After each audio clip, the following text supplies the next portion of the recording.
What if I told you that the Jamaica you see today was as a result of events that took place decades ago? And no, I'm not talking about slavery.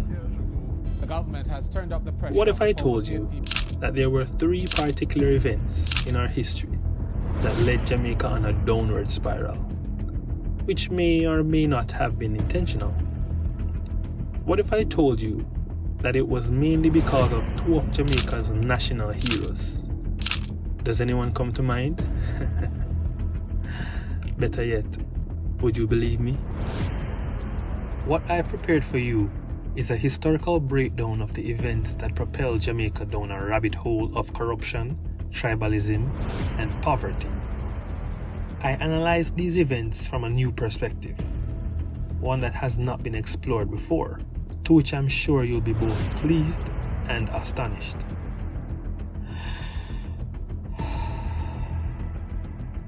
Let me paint for you the picture of Jamaica's coffin to prosperity.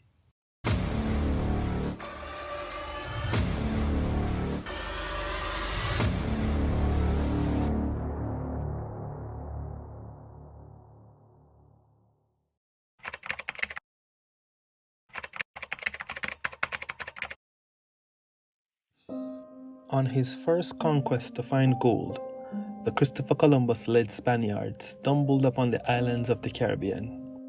They discovered the island of Jamaica in 1495, but was disappointed in the lack of gold on the island.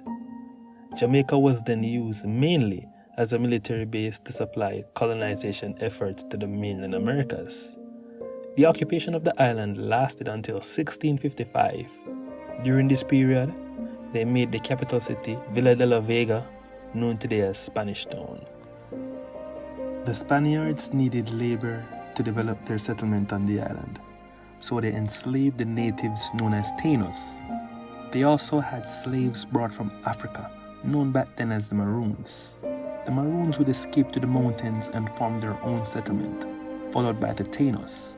However, most of the natives died from diseases brought to the island by the Europeans. In May of 1655, the English soldiers landed near the capital city of Spanish Town and overwhelmed the Spanish troops occupying the area.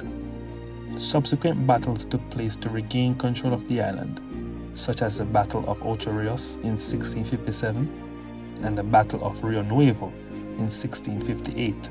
But the British forces stood strong and managed to overpower the Spanish troops.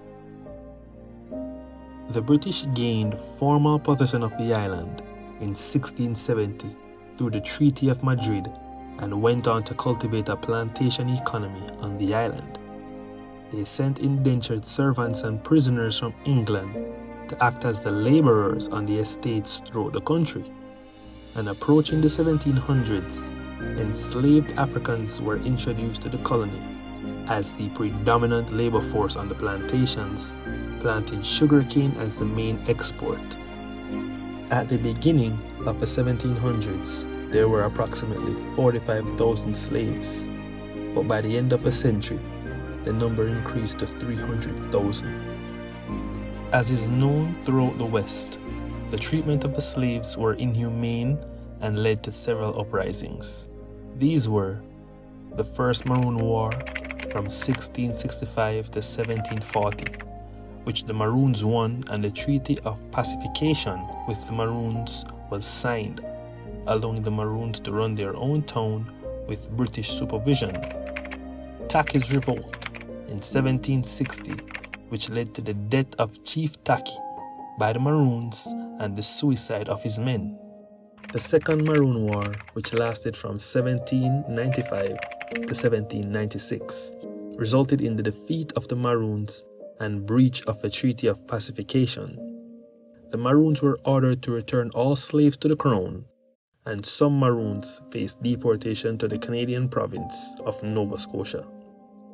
The Baptist War from 1831 to 1832, which led to the abolition of slavery. And thus the slaves were emancipated on August 1st, 1834, due to the constant conflicts across the plantations and its high cost to the Crown. Morant Bay Rebellion followed in 1865, resulting in the death of Paul Bogle and George William Gordon. The system of governance in Jamaica leading up to 1866 was that of the representative assemblies, where the Governor-General made all the governing decisions on behalf of the Crown. But a Crown colony government was subsequently adopted. This form of government was still exclusive to the elite planters, but included a legislative council voted for by the elitists as opposed to the governor selecting the council. All final decisions regarding the colony was made by the Crown. During this time, the English Parliament saw it fit to allow the slaves and the descendants of slaves to acquire an education in basic literacy and numeracy, mainly through the church-owned schools. However, the infrastructure and facility across the island could not support the edification of all the slaves and their descendants, so the vast majority only got a partial primary education, if any at all, with only a few matriculating to the secondary level, mainly those belonging to the upper middle and higher class families. For the lower class peasantry, their main roles were still to keep the farms going, as acquiring a higher education was extremely hard due to its high cost. This system continued decades after emancipation. Heading into the 1900s, the lives of the slave descendants had hardly improved. They were still living in poverty, surviving mainly on farming and low-skilled jobs. And to add insult to injury, indentured workers from India and China were competing with the locals for the other low-skilled jobs.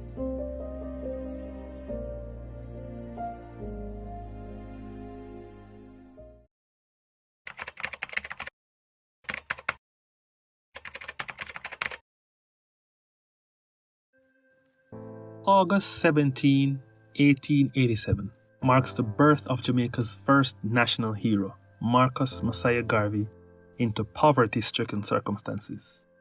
To understand the kind of poverty Garvey was brought into, which was quite common for the slave descendants in those times, we revisit his childhood.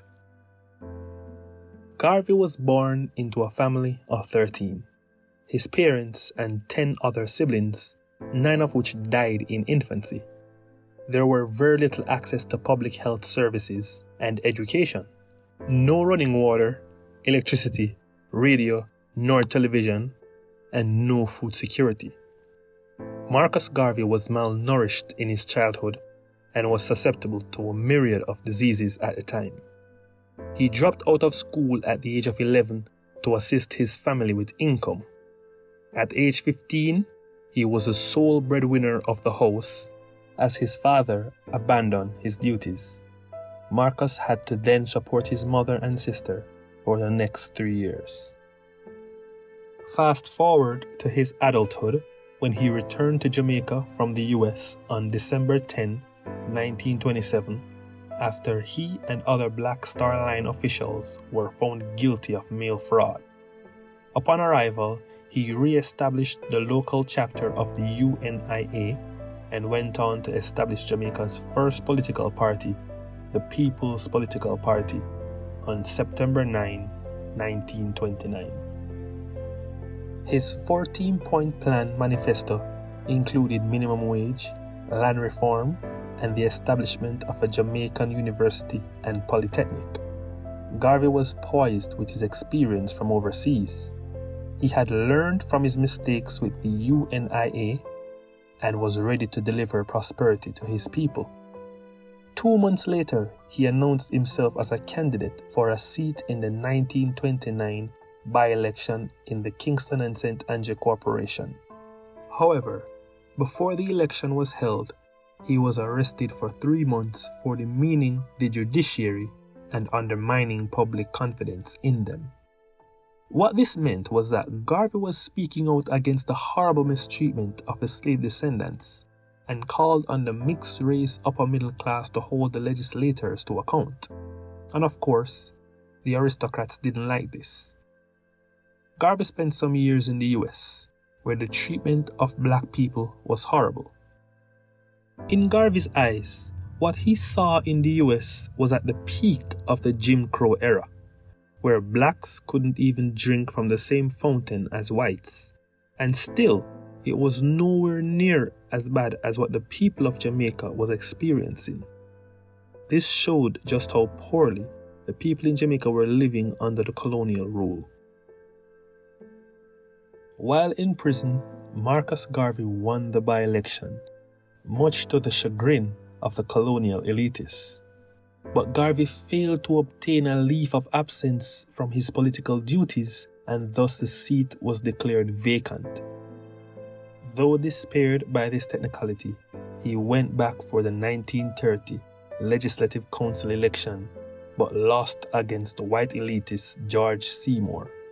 He initially thought the loss was due to his supporters taking bribes to vote for his opponent, but it turned out a majority of his supporters were among the peasantry and was not able to vote. Despite the setback, Garvey went on to establish the Jamaica Workers and Laborers Association in April 1930. He attempted to revitalize his presence in the public sphere, but his efforts proved futile, as his spirit was broken from the hardship, strife, and disappointment. He returned to London in 1935 and later died of a stroke on June 10, 1940. What Marcus Garvey did was unprecedented and paved the way for other nationalists to champion the road to self-governance for Jamaica.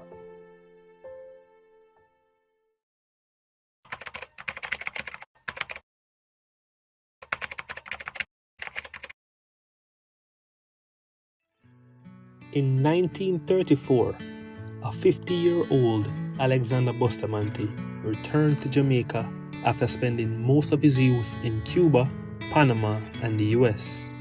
He came back to join the fight against the oppressive working conditions and was made treasurer of the Jamaica Workers' Union. It was an organization established to champion better working conditions for labor rights and low-skilled Jamaicans. 3 years later, in 1938, the notorious labor riots ensued. Sugar fields were burnt, nationwide worker strikes, and nationwide protests. It was total chaos. The police and British troops intervened to quell the uprising. 46 persons were accounted dead and 429 injured. A mass unionization of workers across the island followed after the aristocrats gave in to the terms of the workers, led by Bustamante.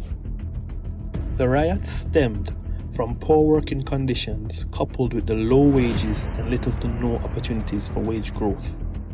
The economic machine of the day was agriculture, and 90% of the lands belonged to the 20,000 aristocrats, while the other 1.1 million of the population had to fight for the scraps. This led to a mass migration into cities, creating the slums and ghettos we have come to know and love today. Bustamante used the events of the 1938 labor riots as a stepping stone to unite the workers and tradesmen unions of Jamaica under one umbrella to form the Bustamante Industrial Trade Union, which formalized Jamaica's labor movement. In that same year, Bustamante's cousin, Norman Washington Manley, entered the public scene. He noted that while the Workers' Union, which advocated for the labor rights and working conditions of the Jamaican working class, was a significant step in the right direction, the real basis for national unity in Jamaica was with the masses, and as such was interested in access to state power by way of elections. On September 18, 1938, Norman Manley inaugurated the People's National Party as a nationalist movement supported by Bustamante and the mixed-race upper middle class. The PNP's political ideology encompassed socialist ideas similar to that of the British Labour Party, where there was state control of factors of production, equality of opportunity, and a welfare state. On September 8, 1940, Bustamante was imprisoned for his alleged role in leading the 1938 labor riots under the Defense of the Realms Act. The act basically states that you cannot strike on the production of war materials during times of war. And as you know, World War II had begun in 1939.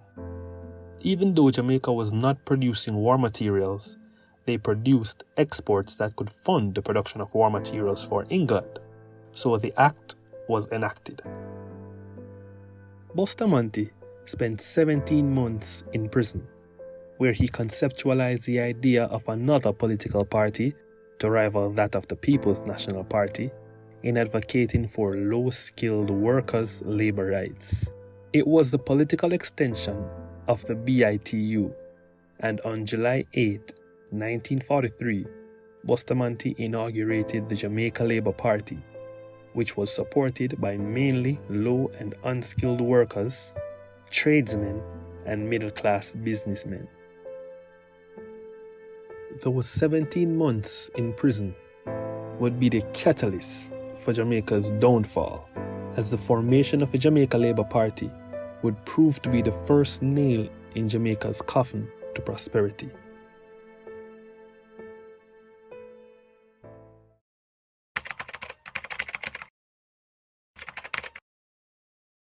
Jamaica being a newly independent country, just like a newly established company, the board of directors must be on one accord. Similarly for an infant, mommy and daddy must be on one accord. And I'm sure you've heard of what happens when too many cooks make the broth. The same thing is true for a nation. At inception, there needs to be one accord, one direction, one unit. While some may argue that this may lead to a tyrannical rule and dictatorship, if done right on a congressional basis, it would drastically reduce the tug-of-war that followed the bipartisan politics, while incorporating the various ideologies within one party. But the formation of the Jamaica Labour Party divided Jamaica before it started to creep, let alone walk. George Washington, America's first president that spent 2 terms in office, wrote a farewell to the nation after his second term. And in his farewell, he warned the American people of the dangers of political parties. He mentioned, and I quote, "I have already intimated to you the dangers of parties in the state. Let me now take a more comprehensive view and warn you in the most solemn manner against the baneful effects of the spirit of party generally." See, George Washington understood that partisan politics would inevitably lead to corruption and strife, undermining the prosperity of the nation. And on that same breath, the nation succumbed to a national divide that led to a civil war. The founding fathers wept. What we must understand is that the concept of democracy is a fairly new political system. Most nations in history thrived on a monarchical political system. Civilizations such as the Roman Empire, Mongol Empire, Chinese dynasty, ancient Egypt, France, Belgium, England, Russia, Japan, and various tribes in Africa and in the Americas all had a monarchical government, where a royal family ruled or the strongest warrior rules. No voting took place among the masses, and if voting did take place, it was among a small group of councilmen or lords to select a particular figurehead. This system can even be seen in the movie Black Panther, though fictional, exhibited ancient systems of government where T'Challa had to fight M'Baku and Killmonger to maintain rule over Wakanda. It was centuries after this type of political system that a democratic government system was introduced. However, a democratic system, if not set up properly from the outset, can have devastating effects. And this was the destructive power of the Bustamante dichotomy.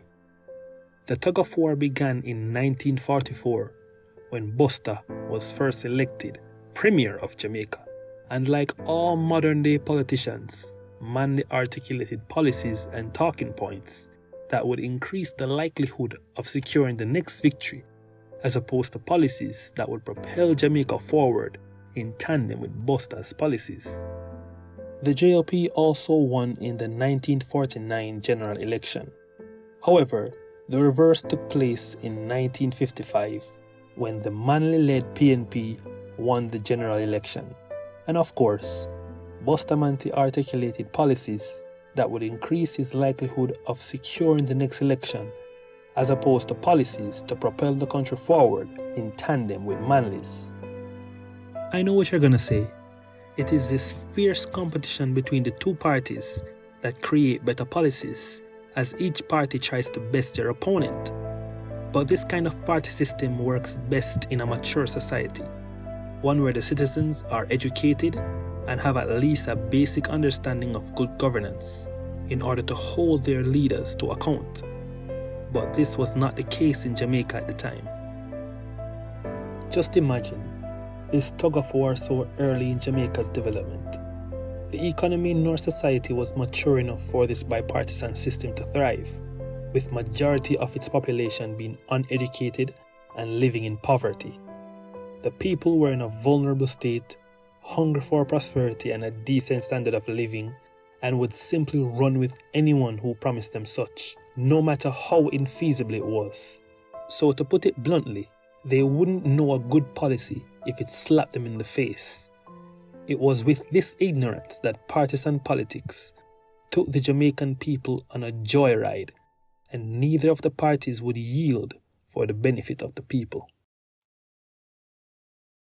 There's an old saying in the Arab world, a house divided cannot stand for long. It will either perish or lie desolate. The saying may be old, but it still holds.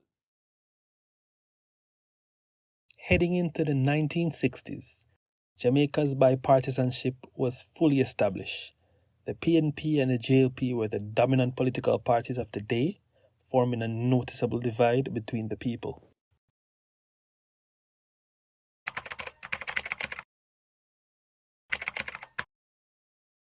On January 3, 1958, the West Indies Federation was established as an association to unite territories of the West Indies. This was supported by the British to facilitate the independence of the entire West Indies as a single territory. Jamaica, however, did not want to be a part of the group of nations, but rather wanted to stand on its own. So on September 19, 1961, a referendum was held in Jamaica, removing itself from the West Indies Federation with eyes set on becoming an independent state. So what exactly is a referendum? See, a referendum is a direct vote by the electorate on a proposal, law, or political issue, which can be initiated by the citizens or government of a nation. So if an unfavorable law or policy was implemented by the government, it can be voted on by the public and revoked. This is what leads to amendments in a constitution. A few months after the referendum, Jamaica established a Constitution Commission consisting of persons from the Senate and the House of Representatives. An 11-person committee was established to map the way forward for Jamaica. Soon after the establishment of the committee, they mapped out a plan for the Constitution and independence, which had to be sent to the Parliamentary Secretary in London, England for approval. The Commission agreed upon a constitutional democracy similar to what was present in England, but there was anecdotal evidence supporting Jamaica's exploration of a US-like constitution, but the idea was quickly dismissed. On February 1, 1962, the delegation responsible for planning the way forward for independence and the structure of the Constitution made their way to England for the approval from the British Legislative Council. But what exactly was in the Constitution? Some would argue that while the Constitution was written to protect the rights of the people, Many other aspects were included to usurp powers indirectly to the crown by way of the Governor General, but that is only the surface. One of the most detrimental aspects of the Constitution was the amount of power bestowed on the Prime Minister and to some extent, Leader of the Opposition. Let us explore. The Governor General is the one that appoints all the important offices of the government of Jamaica on the advice of the Prime Minister. Offices such as the government ministers, parliamentary secretaries, attorney general, senators, privy councillors, chief justice, president of the Court of Appeal, and director of public prosecution, among others, are all appointed by the Governor General on the advice of the Prime Minister, which is rarely challenged, if at all. The Governor General also determines the date of the general election and provides an assent to all parliamentary bills to make it law. I know. This isn't new information. Most Jamaicans know this is the case, as we are an annexed nation of Britain. But what most Jamaicans don't realize is the dangers associated with the Prime Minister having the authority to choose the most important offices in the nation. Human beings are inherently corruptible, especially those who are less economically well off. Because humans, in most cases, are looking out for their self-interests first. Therefore, knowing this primal instinct about ourselves, we can't leave the wealth and prosperity of a nation up to the integrity of an individual, which is exactly what was done. The Prime Minister nominates the most important offices of the nation without any dissent nor obstruction from anyone. This creates a situation where persons selected to serve the needs of the nation would instead serve the interests of the Prime Minister first. And this, by definition, is what corruption is. The judges who aspire to become Chief Justice will fall in line with the Prime Minister's demands. Similarly, for the MPs who aspire to become Cabinet Ministers and civil servants who aspire to become senators. Lawyers who aspire to become Director of Public Prosecution and superintendents who aspire to become the Police Commissioner. All these positions come with impressive salaries, and rallying back to the premise, humans put their self-interest first. So we can see how the current constitution sets up a machinery for corruption and nepotism.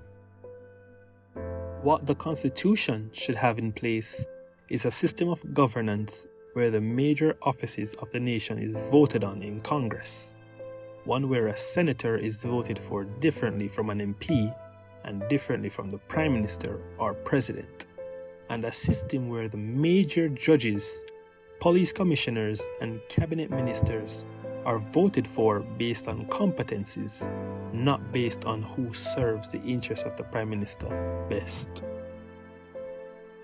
What the Constitution should have in place is a separation of politicians from the government. Politicians should be focused on the legislation based on the needs of their constituents, while the government is run by field experts. But instead, what the Constitution entails is that a government minister can only be selected from members of Parliament of the winning party, who may not have the necessary skill sets to run the particular ministry. Politicians should be representatives of the people, nothing more, nothing less.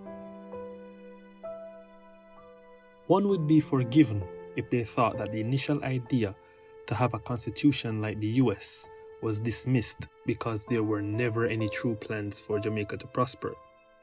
One would also be forgiven if they thought that the founding fathers deliberately signed our prosperity away with the current constitution.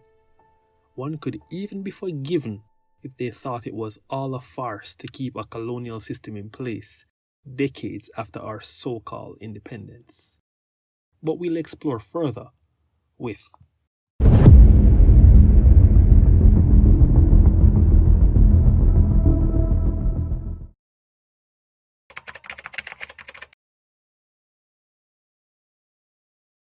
In the year 1953, Jamaica, for the first time, elected Jamaican ministers to run the government, and Bustamante became the first chief minister of the country. It was the first time Jamaicans were completely in the driver's seat of the nation. They had something to prove to the colonial masters. Up to that point in our history, only 1% of the Jamaican population was enrolled in high school. Armed with a zeal to prove that Jamaica could manage its own affairs, the nation went into a productivity overdrive, with emphasis placed on its technical capabilities.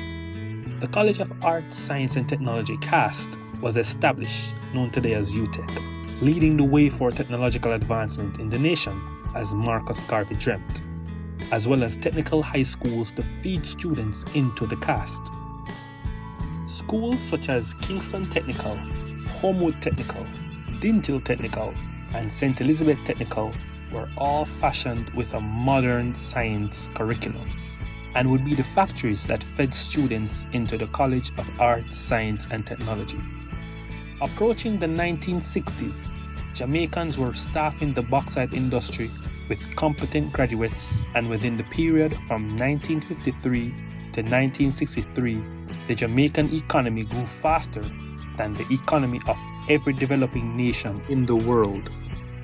That's how eager the leaders back then were in proving they could govern the country. The growth in Jamaican education and the Jamaican economy was so impressive that in 1966, the World Bank selected Jamaica for a very special loan for educational purposes. At that time, it was 0.35 Jamaican pounds to $1. In other words, 35 cents to $1. The loan amount was $9.5 million, which in today's currency would be approximately 11.5 billion Jamaican dollars. Between the periods of 1953 to 1966, Jamaica spent $4.5 million on its high school capacity. Therefore, the loan of $9.5 million would significantly increase the number of high schools. By this time, the high school enrollment rate was just above 50%, with a growing population of 1.78 million people. Jamaica needed more schools to train its people so that it could realize its potential productivity. So the school building program began with an ambition to build 50 additional high schools with the $9.5 million US loan from the World Bank, and additional primary schools with 6.5 million Jamaican pound. This was Jamaica's chance to expand its education system and cater to the needs of all its citizens efficiently. But this endeavor turned out to be a complete train wreck. It all started when Dr. Burt was given supreme command of the school building program by the Minister of Education, Edwin Allen, in 1970. Dr. Burt was the then Minister of State in the Ministry of Education and would give financial recklessness and misuse of public funds a whole new meaning. Starting with the primary school building program, within the first 6 months of the program, approximately $4 billion of the $6.5 was spent, but not one school was completely erected. The Ministry of Education forwarded a memorandum to the Ministry of Finance, begging them for additional provisions, as they had entered into binding contracts totaling $14.5 million, which was more than 2 times what was provisioned for the primary school building program. What led to this overspending was the complete disregard for financial controls in the entire contract awarding process. The Da Costa report clearly outlined this following. Contracts for designing, building, and managing the projects were awarded on a partisan basis, deeply rooted in nepotism and political affiliations. The Ministry of Education was slammed for their utter recklessness, financial impudence, and total disregard for public funds. But wait, there's more.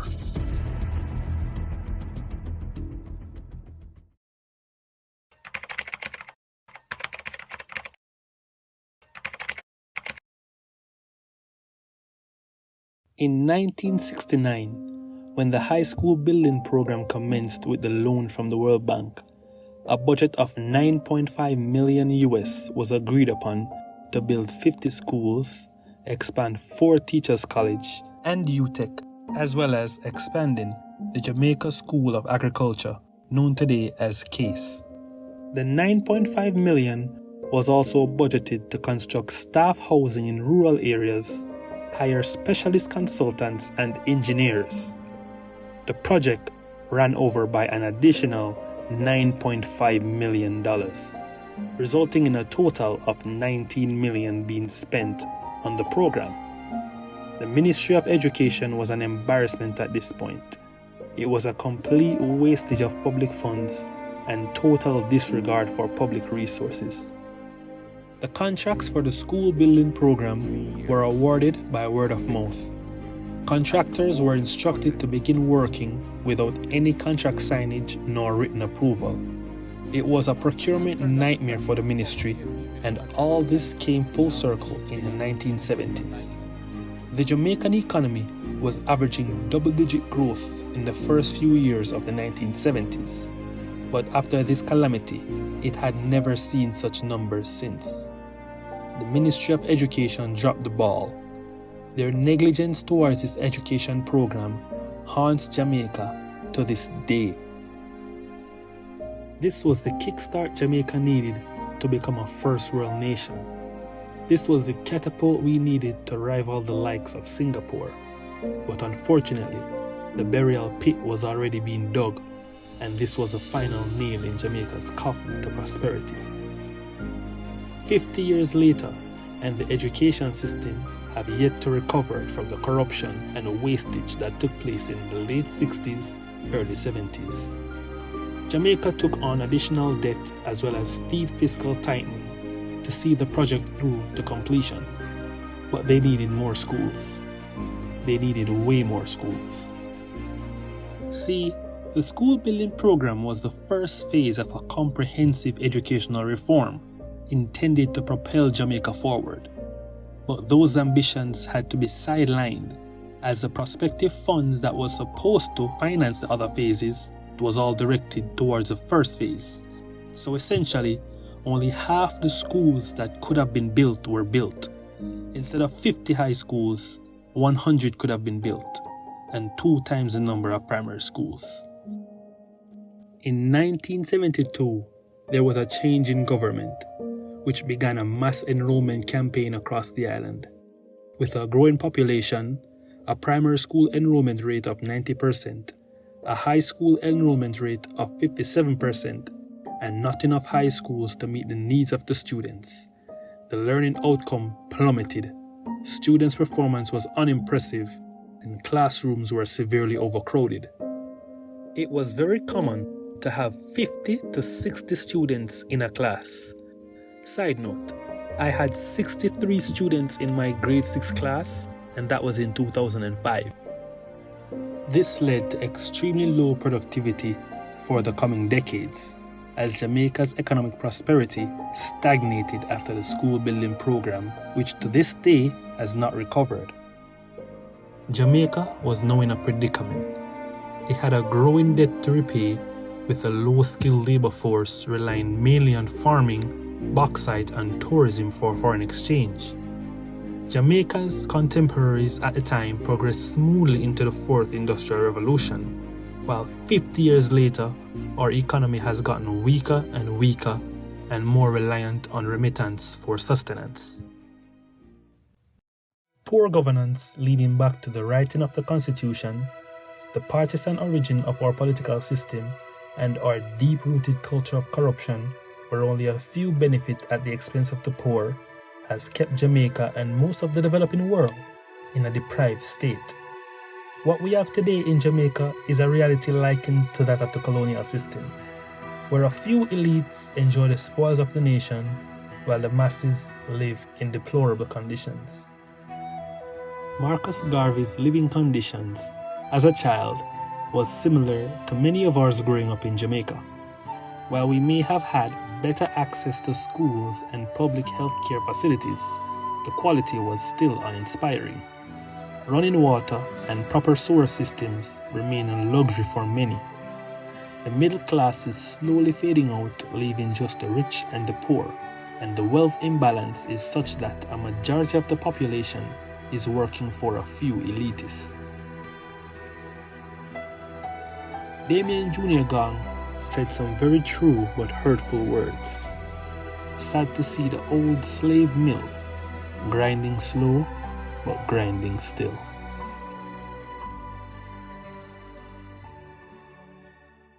What men want and what they will, working for a dollar bill.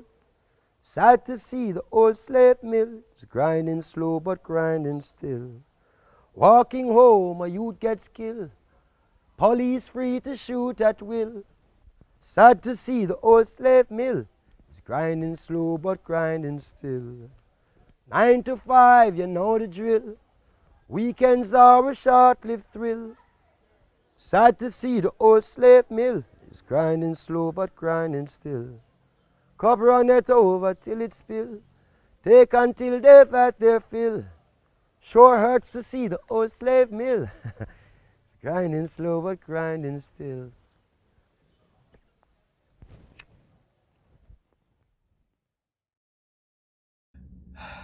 Alright, so I know the documentary was both daunting and demotivating. Make you feel like there's no way forward for little Jamaica. But I'm never one to focus on just the problem. The solution resides in the United Independence Congress, the UIC. They are Jamaica's third officially registered political party. I've read their manifesto, I've heard them speak, and honestly, they're the motivation behind this documentary. They have the solutions Jamaica need right now and need to thrive. I know you may say Manley did some great things, Siaga did some great things for Jamaica. For instance, Manley created the NHT, Siaga created the SLB. But think about it this way. If you're building a house and you're digging the foundation, and the foundation is dug poorly, no matter how nice the door won't look, how nice the windows are, French windows, no matter how nice the roof is, the house still lean. Let's get our house straight.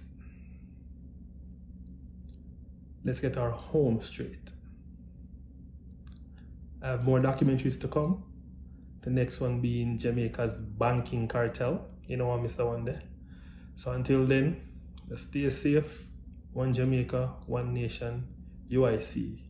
Wow, good.